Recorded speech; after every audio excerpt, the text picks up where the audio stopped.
पाकिस्तानी अदाकारा महविश हयात को इंस्टाग्राम पर जारी की गई एक वीडियो पर अवाम की तरफ से तनकीद का सामना है।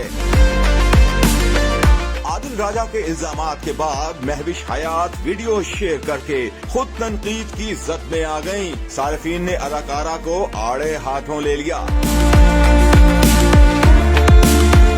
तमगा इम्तियाज की हामिल बासलाहियत अदाकारा ने इंस्टाग्राम पर एक रील अपलोड की है, जिसके कैप्शन में उन्होंने लिखा कि वो पिज्जा लेने जा रही हैं। महविश हयात ने मुख्तसर वीडियो में एक बोल्ड लिबास पहना जो शायद उनके मद्दाहों को पसंद नहीं आया। सारिफीन ने उनको लिखा कि अगरचे वो बहुत खूबसूरत हैं, लेकिन उनको मुकम्मल और मुहज्जब लिबास पहनना चाहिए। बाद सारिफीन ने गुस्से का इजहार करते हुए अदाकारा की शख्सियत पर सख्त तबसरे भी दिए।